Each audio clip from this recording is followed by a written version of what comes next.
Bismillahirrahmanirrahim. Assalamualaikum warahmatullahi wabarakatuh. Halo anak-anak, apa kabarnya?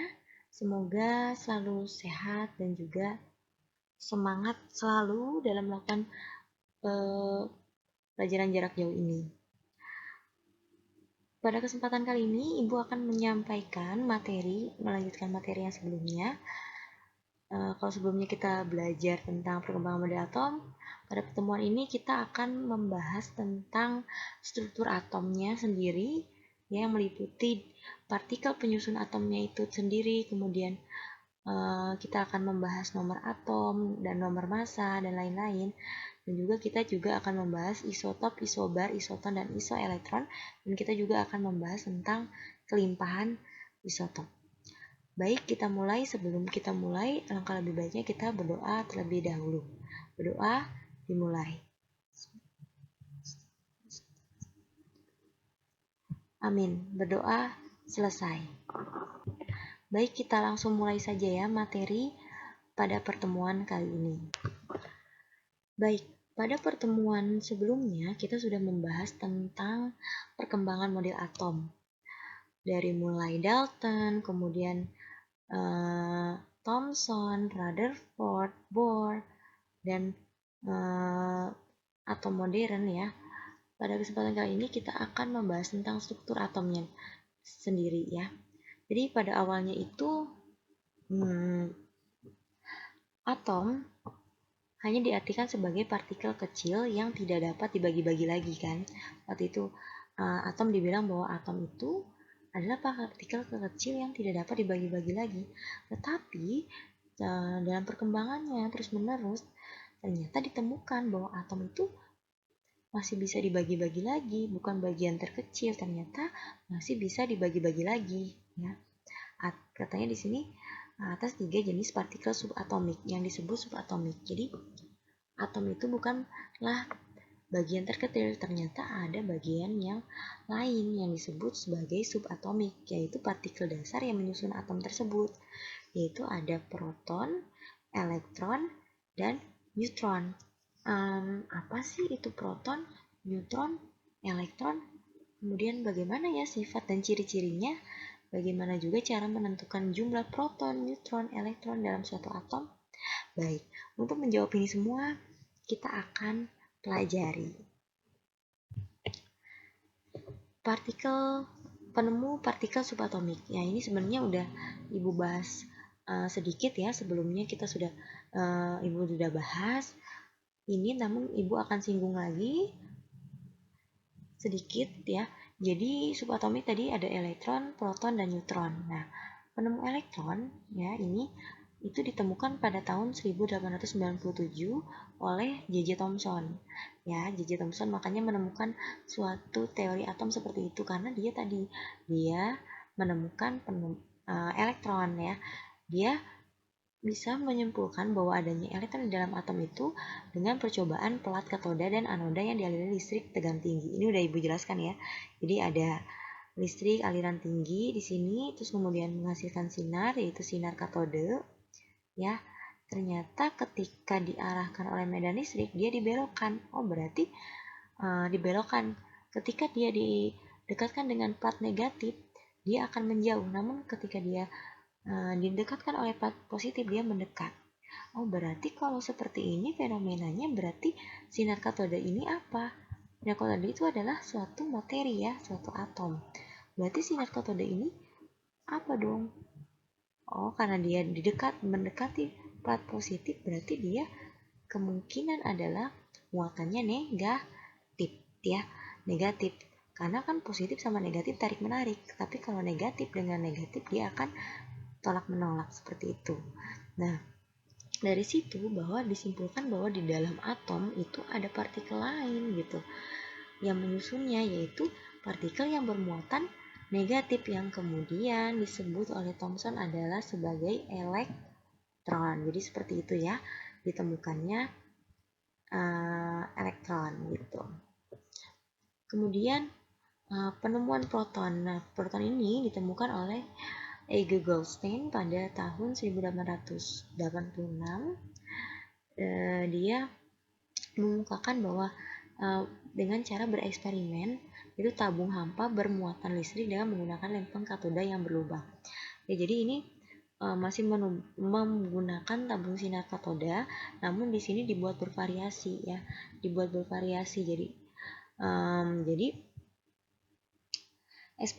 eksperimen ini dilakukan dengan cara memvariasikan katoda dari rapat ke renggang, jadi gitu ya.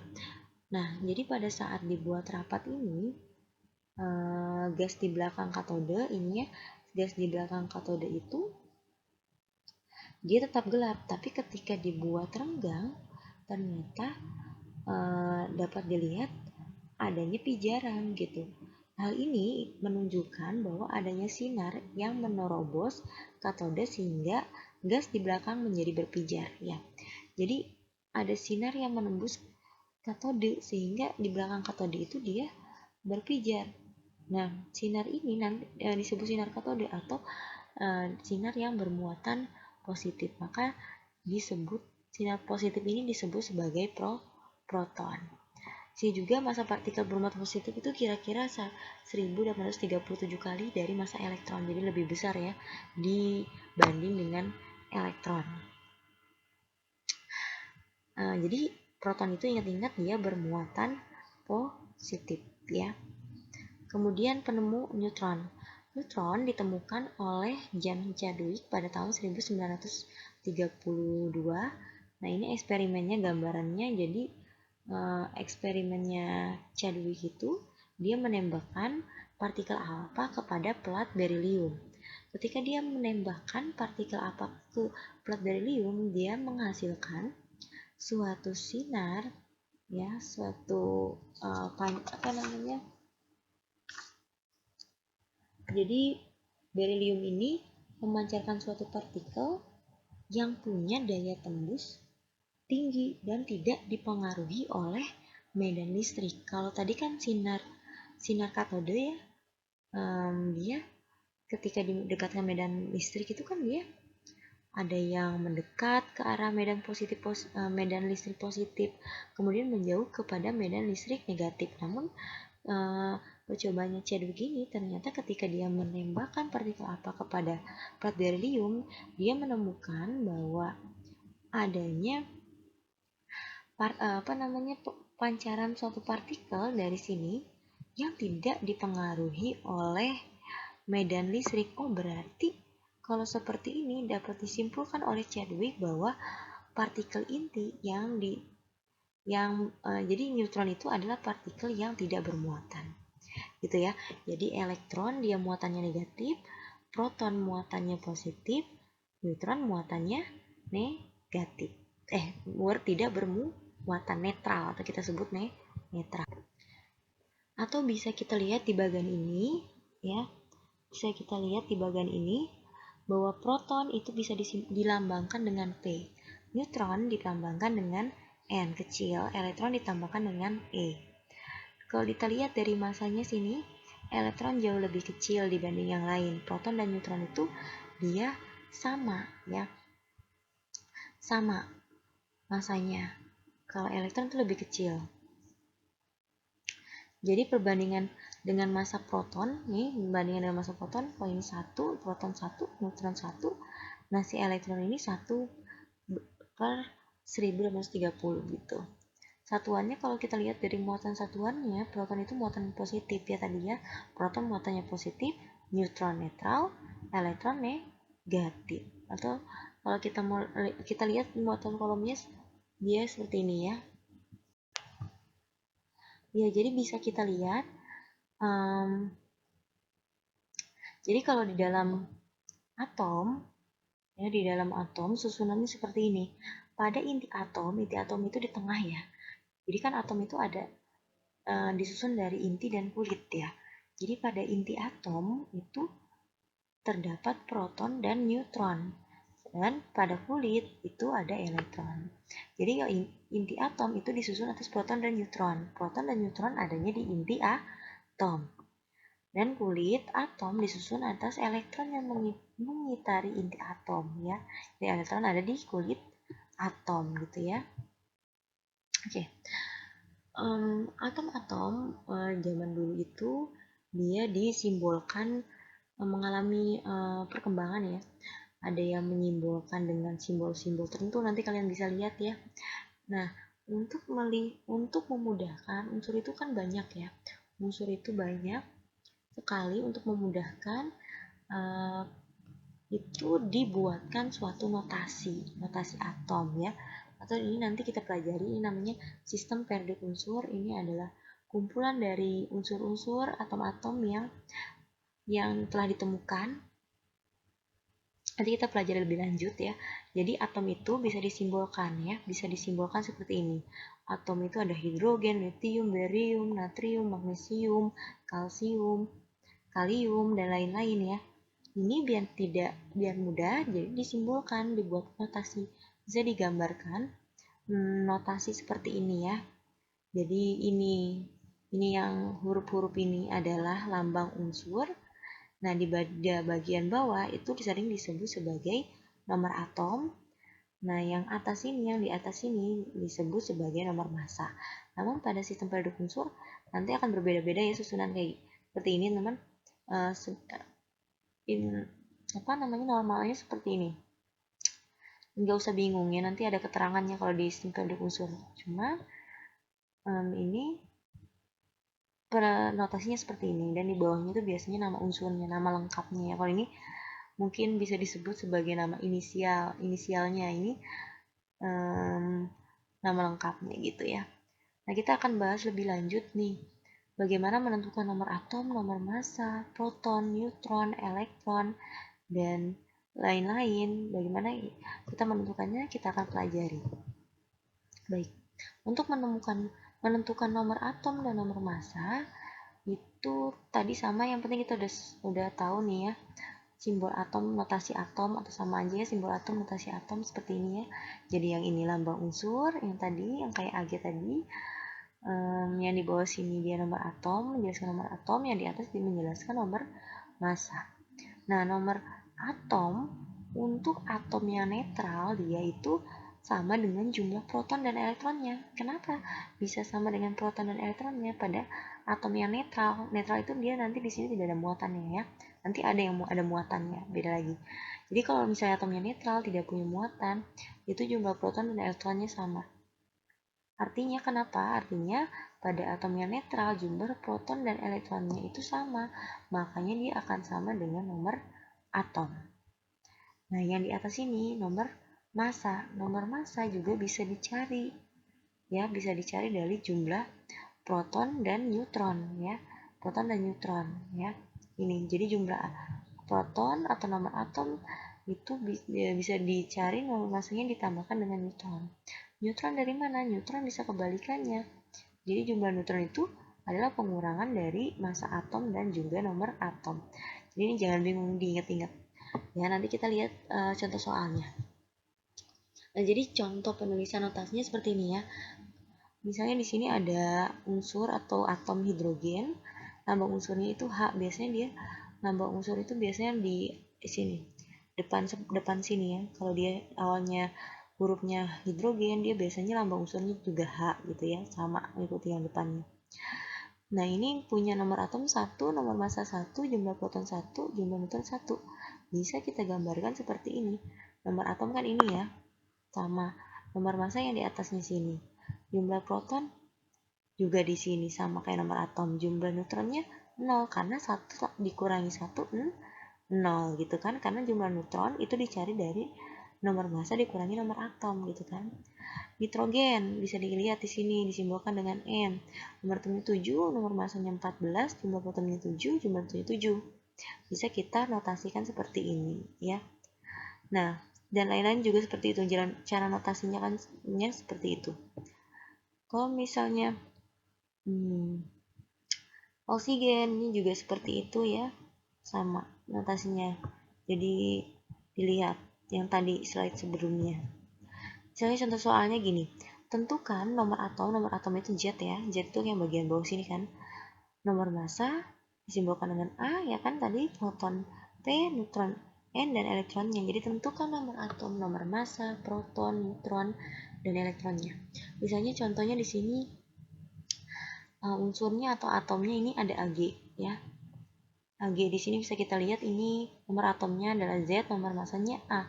Ya udah, jika ditanyakan seperti itu ya berarti A-nya ya di sini. A-nya nomor masanya 108 kayak yang tadi kan. Terus nomor atomnya berapa? Nomor atomnya itu 47 di sini kan. Dan di bawah sini nomor atom.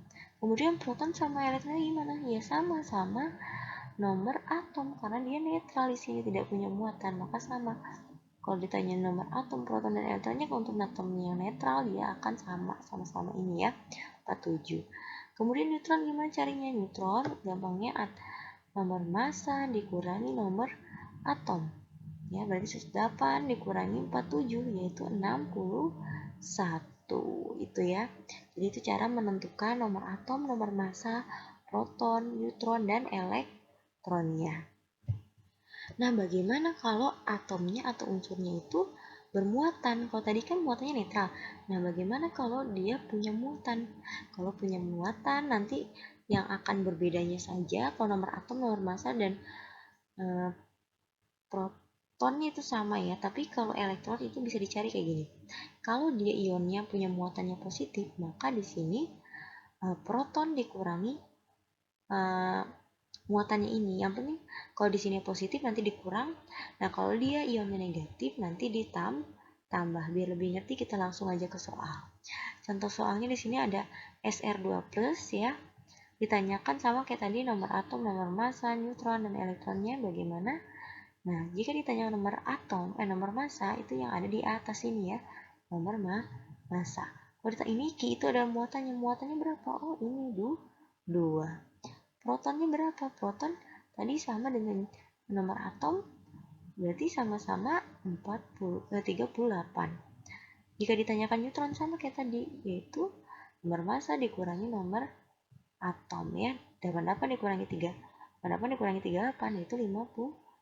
Nah, baru yang berbeda itu di sini elektronnya. Kalau elektron kan tadi di atom yang netral itu elektron akan sama proton dan nomor atom ya. Namun pada ion atau pada atom yang bermuatan itu elektronnya beda. Kalau dia misalnya ionnya positif, maka di sini negatif, muatan proton dikurangi muatan. Tadi kan protonnya 38, muatannya 2. Oh, 38 dikurangi 2, 6 ya. Beda kasus kalau dia muatannya negatif, ya sama aja sih ya. Sama aja, nomor massanya ditanyain ini kan di atas, nomor muatannya berapa? Oh, 3. Protonnya berapa? Protonnya ya tetap sama dengan nomor atom yaitu 12. Nah, neutron ini N kecil ya. Neutronnya itu berarti ya nomor massa dikurangi nomor atom. 23 dikurangi 12, 11. Terus kemudian kalau ditanya elektronnya, nah karena dia di sininya negatif, maka di sini positif. Jadi proton ditambah muatannya. Protonnya ini ditambah 3, berarti 15. Itu jika unsurnya dia punya muatan, baik itu positif maupun negatif. Gitu ya. Baik, kita masuk ke bahasan selanjutnya yaitu ada isotop, isobar, isoton, dan isoelektron. Apa sih Ibu itu isotop, isobar, isoton, dan isoelektron? Nah, isotop itu dia unsurnya sama, jumlah protonnya sama, tetapi jumlah neutronnya berbeda. Gini aja deh, kalau isotop itu, ini ingat nih belakangnya P. Kalau isotop P-nya berarti protonnya sama. Proton tuh yang mana? Yang di bawah sini kan, sama dengan nomor atom. Dia sama-sama 6, contohnya kayak gini ya. Walaupun jadi atom ininya sama biasanya, nah ininya juga sama nomor atomnya atau protonnya sama ya. Kalau isobar itu dia massa atomnya sama ya. Massa atomnya sama. Massa atom di mana? Yang di atas. Nah, ini sama-sama nih, contohnya C sama nitrogen itu sama-sama memiliki nomor massa atom itu 14. Makanya ini disebut berisobar. Kalau isoton apa? Ingat aja di sini N. Oh, berarti isotop itu adalah intinya ini neutronnya sama. Tadi nyari neutron gimana? Nomor massa dikurangi nomor atom. Ya, kita hitung di sini. Nomor massanya berapa? 11. 11 dikurangi nomor atomnya 5. 11 dikurangi 5, 6. Kemudian ini 12 kan nomor massanya dikurangi nomor atomnya 6 berapa? 6. Yang B ini punya neutron 6, yang ini juga 6, maka mereka berisoton ya. Ada lagi namanya isoelektron. Kalau isoelektron gambarnya sama, gampang gini. Elektronnya sama. Elektron tuh gimana? Elektron tuh tadi gimana? Elektron akan kalau misalnya di sininya bermuatan negatif, maka ini ditambah, yaitu proton ditambah muatannya ini, berarti 5 ditambah 1 berapa? 6. Maka isoelektronnya di sini elektronnya 6. Nah, kalau yang ini dia netral, maka langsung saja kurangi 12 dikurangi 6, yaitu 6. Nah, makanya elektronnya sama, maka ini disebut sebagai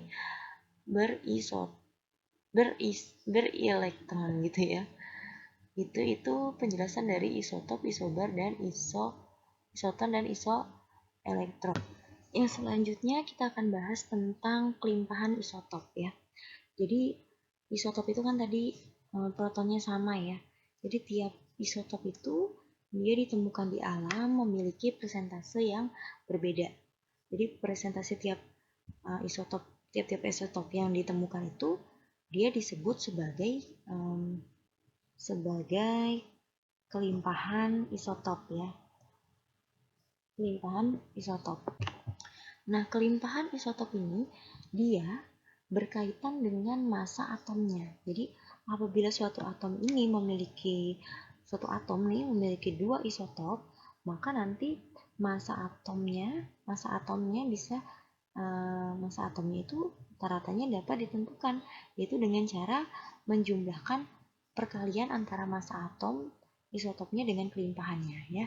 Jadi nanti rumusnya massa rata-rata satu atom ya kan, karena dia ada berisotop, nanti ya dicari rata-ratanya ya, untuk dicari rata-ratanya gitu. Jadi misalnya ada dua isotop gitu ya, untuk menentukan massanya ya, massa satu atom X nya tersebut atau massa satu atom itu dia dicari rata-ratanya itu dengan cara persen dari